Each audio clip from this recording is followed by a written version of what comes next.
আসসালামু আলাইকুম। অ্যাকাউন্টিং 16/32 এর পক্ষ থেকে আপনাদেরকে শুভেচ্ছা এবং স্বাগতম। আজকে আমরা যে বিষয়টা নিয়ে আলোচনা করতে চাচ্ছি সেটা গুডউইল এবং শেয়ার ভ্যালুয়েশন। এর আগে আমরা অনেকগুলো অঙ্ক দেখেছি। আমি Mohammad Mujibur Rahman, asset professor, accounting, Kushtia government college, Kushtia. তো আর কথা না বাড়িয়ে আগের কোনো আলোচনায় আমি যেতে চাচ্ছি, অল্প একটুখানি যাব, কারণ কিছু কিছু বিষয় আছে সেগুলো না বললেই না। তো গুডউইলের সংখ্যাটা দেখেছি। গুডউইলের মেথড 5টা: valuation method, average profit, weighted average profit method, super profit, capitalization method, annuity method. তো আমরা এই সুপার প্রফিট মেথডে করব, কারণ এটা করলে আমাদের 1 2 3 1 2 4 সহজ হয়ে যায়, 1 2 4 সহজ হয় যদি এটা পারি, এবং এটা হচ্ছে বেস্ট মেথড। এবার আমরা এখানে আসি। নন ট্রেডিং ইনভেস্টমেন্ট, এগুলো হচ্ছে trading investment, investment is seasonal requirement, replacement for property, investment is surplus fund, idol cash fund. এখানে ইনটেনজিবল অ্যাসেট এইগুলো, ফিকটিসিয়াস অ্যাসেট এইগুলো। আর নর্মাল রেট দেওয়া না থাকলে এইভাবে বের করবেন, না আর কিছুই না থাকলে তথ্য আপনি 10% ধরবেন। এগুলো একটু পড়ে নেবেন, ভিডিওটা থামবেন, এগুলো পড়ে নেবেন, কারণ এর আগে আমি প্রত্যেকটা অঙ্কে এই বিষয়গুলো আলোচনা করেছি। তাহলে এই অঙ্কটা আমরা এখন শুরু করব। তো এই অঙ্কটা শুরু করতে হলে আমাদের আগের অঙ্কের সাথে এই অঙ্কটার মিল আছে, কিন্তু একটুখানি পার্থক্য আছে। এখানে আমরা অঙ্কটা পড়ে নিই। The total asset of the asset side of the balance sheet, অর্থাৎ স্টেটমেন্ট অফ ফিনান্সিয়াল পজিশনের টোটাল অ্যাসেটের পরিমাণ আছে 62 লাখ। ইনক্লুডেড দেয়ারিন, এর মধ্যে কী কী আছে? গুডউইল আছে, প্রিলিমিনারি এক্সপেন্স আছে, ইনভেস্টমেন্ট আছে, ল্যান্ড আছে, বিল্ডিং আছে। এবার এগুলো আমরা সব বাদ দিয়ে দিই। তাহলে total asset in the balance sheet কত আছে?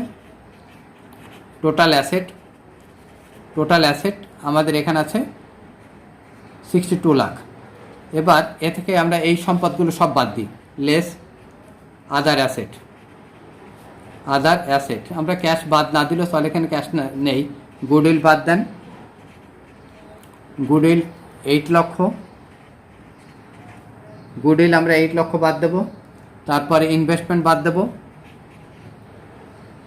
প্রিলিমিনারি এক্সপেন্স বাদ দেব, ভুয়া সম্পদ, প্রিলিমিনারি এক্সপেন্স বাদ দেব 50,000। তারপরে ইনভেস্টমেন্ট বাদ দেব, সবগুলো বাদ দিয়ে দেবো। ইনভেস্টমেন্ট আমরা বাদ দেবো 15 লাখ। ল্যান্ড বাদ দিয়ে দেবো, কারণ নিচে মার্কেট ভ্যালু আছে। ল্যান্ড 10 লাখ। আর বিল্ডিং আমরা 10 লাখ বাদ দেবো, বিল্ডিং আমরা 10 লাখ বাদ দেবো। আমরা এইগুলো যোগ করলে 20 লাখ, 35 আর 43 লাখ 50,000 টাকা হয়। এখানে টোটাল আমরা বাদ দিলে আমাদের 43 লক্ষ 50,000 টাকা হয়। এবার আমরা এইটা এখান থেকে বাদ দিলে আমরা টাকাটার পরিমাণ পাবো। এর পরিমাণ আমরা পাবো, যদি আমরা বাদ দিলে আমরা এর পরিমাণ পাবো হচ্ছে 35। এর পরিমাণটা এর সাথে আমরা যোগ করব, বাদ দিয়ে নিই, তারপরে বাদ দিয়ে নিই 18 lakh. Add market value of asset. Market value এখানে দেখেন, এখানে মার্কেট ভ্যালুর কথা বলা আছে। 40% অফ দি ইনভেস্টমেন্ট আর replacement of asset, 30% of meeting seasonal requirement. এই দুটো হচ্ছে ট্রেডিং ইনভেস্টমেন্ট।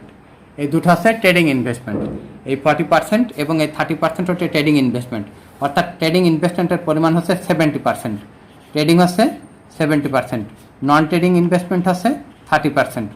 তাহলে আমাদের এখানে দেখেন, the market value of investment 18 lakh, market value of land 15 lakh, building 8 lakh. এই তিনটে অ্যাসেট এখন আমরা যোগ করব। তাহলে ইনভেস্টমেন্টের আমরা 70%টা নেব। তাহলে এখানে লিখি ইনভেস্টমেন্ট। এখানে ইনভেস্টমেন্টের পরিমাণ 18 লাখ। 18 লক্ষ ইন্টু 70%, 18 লক্ষ ইন্টু 70% হলে আমাদের 12,60,000 হয়। 12,60,000।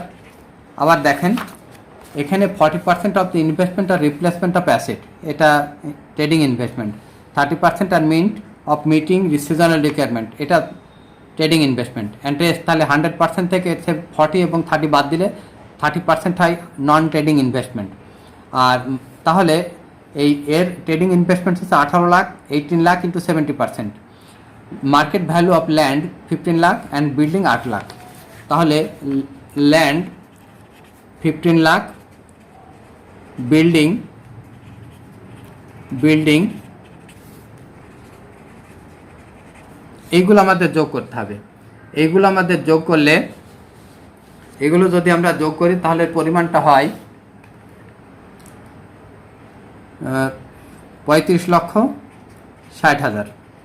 অর্থাৎ আমাদের এখানে টোটাল হবে 54,10,000, 54,10,000। এবার আমরা বাদ দেবো কারেন্ট লাইবিলিটিস, কারণ এখানে বলা আছে কি present value of all asset excluding non trading investment intangible and fictitious asset minus current liabilities. তাহলে কারেন্ট লাইবিলিটিসের পরিমাণটা আমরা একটু খুঁজে আসি। এখানে দেখেন short term liability of the business amount টাকা 12 লাখ অ্যান্ড সারেন্ডারে ক্রেডিটর অফ টাকা 4 লাখ। তাহলে এখানে কারেন্ট লাইবিলিটির পরিমাণ আমরা একবারে 16 লাখ বসাই দিতে পারি। তাহলে এখানে creditor short term liability less current liabilities, less current liabilities, current liabilities হচ্ছে বাদ দিই, শর্ট টার্ম 12 লাখ আর আমাদের ক্রেডিটর 4 লাখ, ক্রেডিটর 4 লাখ। তাহলে এখানে 16 লক্ষ টাকা আমরা বাদ দিলে আমাদের পরিমাণ থাকছে 38,10,000।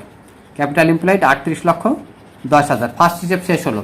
এবার আমরা বের করবো হচ্ছে অ্যাভারেজ অফ ক্যাপিটাল এমপ্লয়েড। এখানে ক্যাপিটাল এমপ্লয়েডের পরিমাণ হচ্ছে 38,10,000। এটা এখানে বসান, 38,10,000 এখানে বসাবেন। তারপর আমার জায়গা নেয় আমি আবার ভাঁজ করে নিলাম। এর সাথে আমাদের কিছু অ্যাডজাস্টমেন্ট করতে হবে, এখানে কিছু অ্যাডজাস্টমেন্ট করে নিতে হবে। তাহলে এখানে দেখেন কারেন্ট ইয়ার প্রফিট আমার এখানে 2010-এ আছে 10 লাখ, 2010-এ আছে কারেন্ট ইয়ার প্রফিট হচ্ছে আমাদের এখানে কারেন্ট ইয়ার প্রফিটের পরিমাণ হচ্ছে 2 লাখ। এখানে দেখেন দেওয়া আছে কারেন্ট ইয়ার প্রফিট 2 লাখ। তাহলে এই কারেন্ট ইয়ার প্রফিটটা আমরা এখানে বসাবো, কারেন্ট ইয়ার প্রফিট এখানে আমরা 2 লাখ বসাবো। আর লেস ডেপ্রিসিয়েশন, এখানে ল্যান্ড অ্যান্ড বিল্ডিংয়ের উপর কোনো ডেপ্রিসিয়েশন আমরা চার্জ করতেও পারি নাও পারি, এখানে ছেড়ে দিলেই ভালো হয়। আমরা ডেপ্রিসিয়েশন ধরলাম না, ইগনোর করলাম কারণ এর কোনো তথ্য আমাদের কাছে নাই, ব্যাড ডেট রিজার্ভের কোনো তথ্য নাই। বাদ interest on non trading investment, তাহলে এখানে আমাদের 18 লাখ গুণ 30%, নন trading investment 18 lakh into 30% into আমরা সুদের হার ধরলাম 10%। তাহলে আমাদের নন ট্রেডিং ইনভেস্টমেন্টের পরিমাণ হয়ে আসছে এখানে মাইনাস হবে 54 লক্ষ। এখানে আমরা এইটা এখানে লিখে রাখলাম 54,000 এখানে আমরা মাইনাস করে রাখলাম এটা। আর ইন্টারেস্ট অন ডিবেঞ্চার এখানে আছে কিনা দেখে আসি। এখানে হোয়াইল ইন্টারেস্ট অন ডিবেঞ্চার, এখানে আমি 3টা শূন্য পাশাপাশি বসাই দিচ্ছি, এই পাশে কেটে গেছে 8 লাখ। তাহলে এর উপর আমরা সুদ ধরবো। ইন্টারেস্ট অন ডিবেঞ্চার এখানে সুদের হার বলা নেই, আমরা এখানে ধরতে পারি 10%ও ধরতে পারি আমাদের ইচ্ছা। তো এখানে ইন্টারেস্ট অন ডিবেঞ্চারের কোনো তথ্য আপাতত দেখা যাচ্ছে না। তো আমরা এখানে 10% ধরে নেব, ইন্টারেস্ট অন ডিবেঞ্চার 10%। তাহলে এখানে আছে ইন্টারেস্ট অন ডিবেঞ্চার 8 লক্ষ গুণ আমরা এখানে ধরবো 10%, আচ্ছা 12% ধরি, একটু বেশি করে ধরি। তাহলে আমাদের এখানে আচ্ছা 10% ধরি, এখানে 10% ধরলেই আগের অঙ্কের সাথে মিল থাকবে। 10% ধরলে আমাদের আগের অঙ্কের সাথে মিল থাকবে, নইলে 12%-এর কথা আমি বলি নাই অ্যাজাম্পশনে। তাহলে এখানে হয় 80,000, এটা কিন্তু প্লাস হবে, প্লাস এখানে এটা নাই, তাহলে এখানে প্লাস করলে 26,000 টাকা হয়, এখানে প্লাস 26,000 ভেরিয়াস অ্যাডজাস্টমেন্ট। তাহলে এই ভেরিয়াস অ্যাডজাস্টমেন্ট যোগ করলে আমাদের 2,26,000 হয়, 2,26,000। এবার আমরা ট্যাক্স বাদ দেবো, লেস ট্যাক্স বাদ দেবো 40%, কিছু বলা নেই, ট্যাক্স বাদ দেবো আমরা 40%। এখানে 90,600 টাকা হবে, 90,400। তাহলে এখানে যা থাকে তাকে আমরা 2 দিয়ে ভাগ করব। এখানে থাকে 1,35,600, 1,35,600 ভাগ 2, হাফ অফ। তাহলে এখানে থাকবে 67,800 ওইটা থেকে এবার এটা বাদ দিলে আমাদের অ্যাভারেজ মেনটেনেবল অ্যাভারেজ ক্যাপিটাল এমপ্লয়েডের পরিমাণ হবে 1,59,600। আচ্ছা, এবার আমরা যাব average maintainable profit. Average maintainable profit, তো অ্যাভারেজ মেনটেনেবল প্রফিট নির্ণয় করতে হলে আমাদের প্রফিটগুলো সব যোগ করতে হবে। এখানে দেখেন আমাদের প্রফিট সব দেওয়া রয়েছে, এখানে 1 2 3 4 5টা প্রফিট দেওয়া রয়েছে অ্যাভারেজ প্রফিটটা। তাহলে এখানে অ্যাভারেজ প্রফিটটা আমরা এখানে বসাইনি, অ্যাভারেজ প্রফিটটা আমরা এখানে বসাইনি। Average profit equal to 1,50,000 plus 3,50,000 plus 1 lakh plus 4 lakh plus 2 lakh divided আমাদের হলো হচ্ছে 5। তাহলে আমাদের এর পরিমাণটা আমাদের হচ্ছে 2,40,000 সমান 2,40,000। আমরা এই পাশে একটু সরাই লিখলাম, লেস ভেরিয়াস অ্যাডজাস্টমেন্ট সমান less various adjustment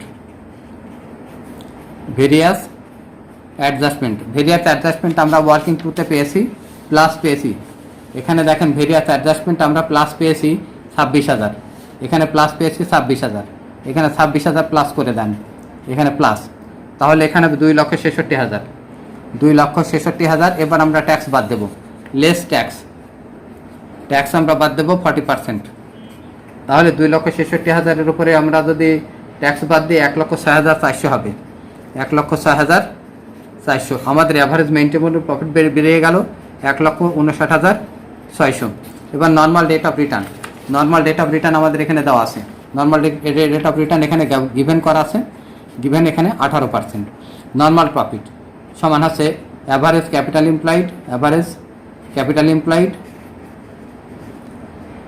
employed into normal rate of return. Average capital employed আমরা অঙ্ক থেকে পেয়ে গেছি 1,59,000। 1 লক্ষ অ্যাভারেজ ক্যাপিটাল এমপ্লয়েড আমরা পেয়েছি হচ্ছে অ্যাভারেজ ক্যাপিটাল এমপ্লয়েড আমাদের এখানে বিয়োগটা ভুল হয়েছে 67,800। এইটা থেকে বাদ দিলে আমাদের পরিমাণটা হবে 34,42,400। এটা ভুল হয়েছে আমাদের 34,42,400, বিয়োগটা ভুল হয়েছে 34,42,400। আমি আবার এখানে লিখে দিচ্ছি 34,42,400। তার মানে এই অ্যামাউন্ট থেকে এটা বাদ দেবেন। তাহলে 34,42,400 থেকে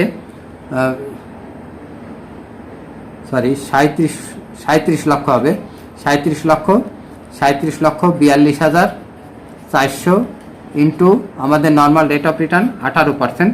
এর পরিমাণ হবে 6,73,596। তো এবার আমরা সুপার প্রফিটটা দেখব। Super profit average normal super profit হচ্ছে average maintainable profit minus normal profit. তো এখানে দেখেন অ্যাভারেজ মেইনটেনেবল প্রফিটটা হচ্ছে 1,59,600 মাইনাস মেইনটেনেবল প্রফিট 6,73,596। এখানে আমাদের নেগেটিভ হয়ে যাচ্ছে 5 লক্ষ সমান নেগেটিভ হচ্ছে 5,13,996। এটা নেগেটিভ। তাহলে goodwill is nil, super profit nil, super profit negative. So goodwill is nil, অ্যাজাম্পশনগুলো এবার লেখেন। অ্যাজাম্পশন আপনি কি ধরেছেন? অ্যাজাম্পশন ট্যাক্স রেট ধরেছেন 40%। Non trading investment, interest on non trading